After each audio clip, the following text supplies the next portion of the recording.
Can you take content about parakeets and other birds, cockatoos and other birds, and turn it into a profitable digital empire? We're going to answer that question here in just a moment after this.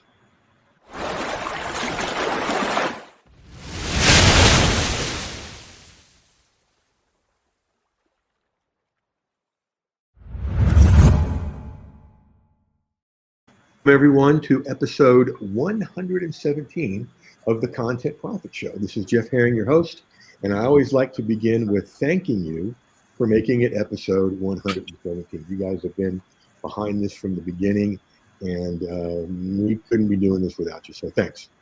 A couple of announcements coming up.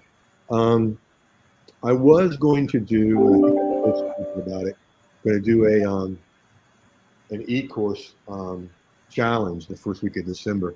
I'm thinking I'm going to do something different, because what I've been doing in the background, furiously, quietly, and hopefully productively, is playing with prompts for different AI platforms to repurpose content into products.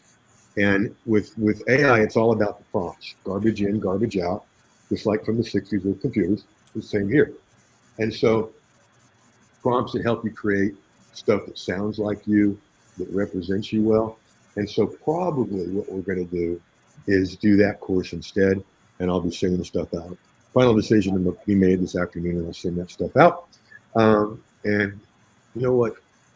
It's probably one of the best things I ever created, and it's going to be fun. And we're doing it in a unique way, too. And speaking of unique things, right over here is Beth Anne, and she is the owner of Cockatoo Creations. Am I saying that right? Yes, you are. Cockatoo Creations. I love that .com. I love that, Beth Anne. Welcome to the show. Thank you. So glad to have you here. We've talked briefly in these kind of things before. In one of the last courses, we did like lightning rounds of this. So I'm super glad we're here for a bit longer. Tell us, how in the world did you get into a whole niche of I know it's more than just birds, but tell us how you got started. When I was an infant, my parents left me at home with a parakeet. And I loved parakeets. And I asked my mom, can I raise parakeets in my bedroom? And she said, no. And so 6 months to go by, can I raise parakeets in my bedroom? She said, no. Finally, I said, when I turn 18, I'm moving out and I'm going to raise parakeets in my bedroom. And I moved into an apartment and I did it. At 18? At 18. That's the biggest predictor of success. I love it. Good for you. Good for you. And so how would you describe your niche? Who's your ideal client? Who do you serve? People who love birds, people who love nature, and people who need a gift for somebody who loves birds or nature. Ooh, I like that. I like that. Did that just come off the top of your head, or is that what you Yes. used? Really? Yes. Okay, good. Because what I want you to do is go back and watch or listen to the replay of this. Write that down, because that's a good thing to say when people ask, who do you serve or what do you do? Okay. We'll play with that later, because that was beautiful. And so what's the dream here, Beth Anne? The dream is to get out of debt. The dream that I would like to help other people achieve is to find relaxation through nature, specifically birds. Ooh, I like that. Relaxation through nature. Birds. Any specific kind of birds? Whatever they like. That's a good answer. I like that. I like that. What's your favorite? Really, it's the parakeet. Really? My second favorite is the cockatoo, and Okay. I used to have a cockatoo. Yeah. 21 years I was owned by a sulfur-crested cockatoo, and unfortunately she got cancer and passed. I'm sorry. That's so hard. Yes. So yeah, parakeet creations could work, but cockatoo creations sound so much better, right? Just rolls off the tongue. So let's take a look at some of the content that you brought us. And there we go. Now, folks, whether you're listening on or watching on replay or here live, this is a good title. How many colorful parakeets can you fit in a cage? Okay. It's intriguing. It's not boring. It's like, what I picture, Beth, is on the video from a retreat my youngest son was on down at the beach when they put like 13 guys in a shower. Um, and the videos of them all coming out. It's like, yeah, how many could you put into a cage? And I get that visual too. All these colors in a cage, right? Um, and they're amazing birds. Years ago, I moved into a new neighborhood, and it was one long street ending in a cul-de-sac with cul-de-sacs off to the side. And one trip around was a mile and a half.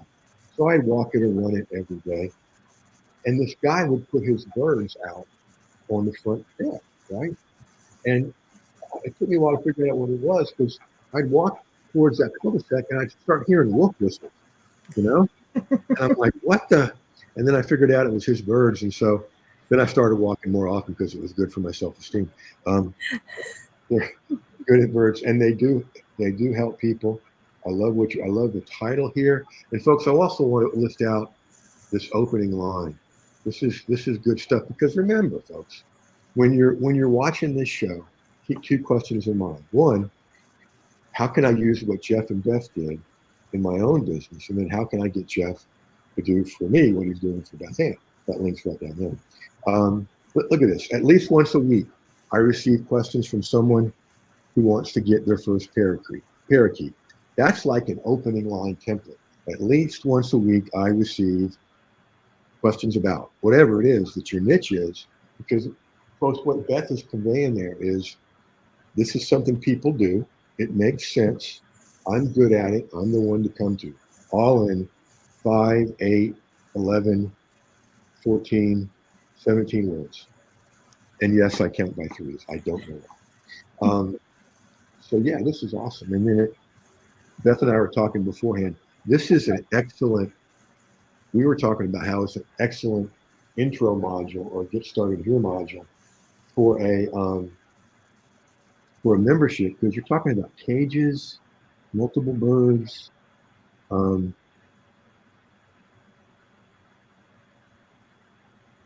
bonding with your bird. You don't have to have more than one. Love it. Okay, so this is perfect. The other thing, let's go to our Ascension model rough draft here, because not only is this good for a intro to a membership site, this could be an entry level product. This easily could become an ebook. Easily become a paid webinar. What kind of list do you have? Approximately how many folks? 1,800. Oh, I love that. That's a really good amount. We can do a lot with that. When's the last time you emailed them? Yesterday. I email a lot, so yesterday was no surprise. It was Cyber Monday. Something had to go out. Right, absolutely. Good for you, and as you well know, I do too. Okay, good for you. And so here we've got Beth Anne's New Content Kingdom, Parakeet article, all kinds of ways to get traffic. This entry-level product we're talking about.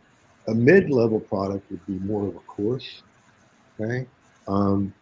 This article here could probably be 3 modules broken down into a mini course. It could also be the first part of a larger course. And so the place we're going to spend some time is on a recurring revenue product. And you've got a VIP club. It's a free membership, right? Correct. Okay. And what do people get for that? Or with They that? get discounts on things. Okay, cool. They get more emails. I love it. I love it. And so how many people are members? That's the approximately 1,800. I have another approximately 1,000 who are prior customers who get occasional emails. It goes out on or about the 15th of each month. It goes out on a Friday always. And that's another 1,000? Yes. Okay, great. I mean, if you've got 1,800 free members, there'll still be some work involved, but convert what will what we'll frame this as is at least a two-level membership, the free level and then the upgrade level. Um, that I mean, really, if you got if you got 10% of this, those 1,800 in a membership site, 180 people, that'd be really sweet. Um, Mhm. and so, if you were gonna, and we're just bouncing ideas around here, if you were going to do some kind of monthly training for all these folks, what would you do? What would you teach? The first thing I'd have to do is segment the wild bird people from the caged bird people. Yeah. So then I could do, for the wild bird people, I could do something about birding or attracting birds to their feeders. For the caged bird people, I could do something about training, housing, or nutrition, or maybe even breeding, which is my favorite. So what I'm seeing is, because I'm real big on low service delivery by us, the one who's delivering it, and also low consumption or low delivery consumption. Because back in the day, I mean, it used to be, give somebody 3,500 PDFs and 1,900 videos and all kinds of craziness. What people want now is give me the solution, quick as you can. That's why this show is only 20 minutes long. Um, and so, something that could be very low service delivery um, would be, and I mean low in a good way. Um, Once a month, you come on and teach something. Okay, and you could do a half hour, 15 minutes for wild birds and 15 minutes for cage birds, right? Um, and then later on that month, do a half hour Q&A. People could send in. You can. It's easy to use Google Forms to get people to send in questions, um, and then you just answer them. And then for the people that are there live, they can ask too. And here's a Q&A secret, okay? Because anybody that does this, the fear is, what if no one asks questions, right? Well, you have a list of questions prepared, okay? Okay. And you say something like, one of the most often asked questions is, and you answer. And then you've got a list of however many you need, 10. Back when I used to do a lot of radio when I was a therapist, one of the reasons they kept having me back is I wrote the questions for them. And then one of them was always a zinger. What makes this worthwhile, Jeff? Is this a scam? What are you talking about? Because they always want to look like they're being hardball reporters or whatever. Yeah, come up with your own questions, get them in advance. And if we do it that way, that's an hour's service delivery a week. I mean, a month. I'm sorry, an hour service delivery a month. Um, we can look at several pricing models too. Um, are you familiar with Liz Wilcox? No, I'm not. She's a buddy of mine, a colleague. Her whole thing is email, okay? And she has an email marketing membership. It's a whopping $9 a month, okay? However, her goal by the end of the year is 10,000 members. Now, I don't know about you, but I could eat on 90 grand a month. What about you? That would be nice. Yeah, yeah. And all she does is she has every Monday she sends out an email template, okay, and then she does a Q&A once a month, and if you come in at the yearly level, $108, you get free access to all the courses. It's a good model. Another model is Cindy Bidar. Are you familiar with her? No. The reason I ask is I get so many people from both of them. Cindy's another colleague and friend. Her membership is 47, going to 67 at the beginning of the year. She's got a ton of courses, does a podcast every week, but that's free. Inside the membership is all the courses, 2 Q&As a month. Um, and I'm a member of both because they're good things. So we can play with that model. Um, I mean, there's models where you don't even have to use your website. You do it all in email. Um, where does most of your traffic come from, Beth Anne? Google searches. Really? Mm-hmm. Okay, so you've got that down? Mm-hmm. That's a good skill. That's a good skill. Um, do you do a lot of specific SEO stuff, or is it more what I call content wrapped SEO? It's both. Okay. The specific is because somebody might have a green sheet conure and they might be looking for some sort of something for them, whether it's a toy for them or something for them, the person, maybe earrings for the person. Yeah. And what did you call it? A green cheeked Kanya? Mm-hmm.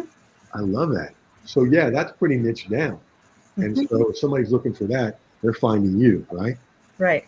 Beautiful, beautiful. So there's other paid traffic we can do, um, like Facebook ads. There's also just a huge. I built most of my business on free traffic, um, from articles and videos, and a lot of it from doing webinars for other people. So yeah, we can get a lot more traffic from this. Making sense so far? Mm-hmm. Lots of Yeah, ideas. good. I can see you writing, so that's a good thing. And don't feel like you got to get down everything, because I mean we're going to have the video and audio of this before the hour's up. Let's see. Any questions so far? No questions, lots of ideas, but no Yep. questions yet. The other thing that occurs to me about this niche is, well, you tell me. I mean, my guess is there's people that don't care at all about parakeets, cockatoos, or birds, and then there's people that are incredibly passionate about them. You know, they wear T-shirts with them on them. Um, there's probably not a whole lot of people in the middle. Like, who cares? You know, there's not lukewarm people, is what I'm guessing, right? Correct. And so, provide something unique for them. Price it at an amount, you know, that people really don't got to think about or ask anybody about, and you'll have people that'll never leave. Um, and so once you're out of debt and got the house taken care of, um, that'll all be going to the beach and going to the mountains money. Love it. I do too. That's why this is so fun. Why this is so fun. Um, you know, people all the time talk about, well, you can make money while you're asleep or while you're at the beach. I'm like, yeah, but it's like my story is one time when I was still in that apartment when I first moved up here, starting the business. Boys and I were watching a movie, and my computer ka-chinged, and there was a pretty high ticket order for a membership, and one of my sons goes, "You made that much sitting here watching a movie?" I said, "Well, yeah, but what you don't see is the hours and hours and hours that went into making that possible." So it is possible to do that while you're in the mountains, do that while you're at the beach. One of my favorite things to do that we can help you do is, you know, put out promotions before you go on one of those trips, so that when you come back into, you know, phone range, or when you look at your thing, oh, there's orders coming here while I'm, you know, eating seafood, watching the waves. Not a bad gig, right? Mm-hmm. All right, it's wind down time here. I told you to be the fastest 20 minutes ever. You really do have the makings of a kingdom here, a content kingdom. Um, and one of my favorite phrases is "all roads lead to membership." And so, you know, we'll sell all these other things. You got about a bazillion products, um, and then we can build in ways to lead them to the membership, upsells, um, that kind of thing. Um, and I Beth Anne, I'm excited. I think there's great stuff we can do together. I know what I wanted to ask you. Did you sleep last night? Because you said No. you No. were so excited. Well, I hope I lived up to expectations of staying up. You always do, Jeff. Thank you. I appreciate that. Now that's a good testimony. All right. So we'll wrap this up. You and I will talk for a while afterwards, about bringing this all together and what we're going to do together. Um, Beth Anne, thank you for being a great guest, having a great heart, I can tell, and for bringing good content to play with here. Um, thank you, Duke. He agrees. Um, and so, folks, y'all that are here on the replay, glad you're here. Those of you are here live, glad you're here as always. And until next time for episode 118, here's what we want you to do. And you guys know what's coming. It's called Go Use This Stuff. As soon as I get control back of my mouse.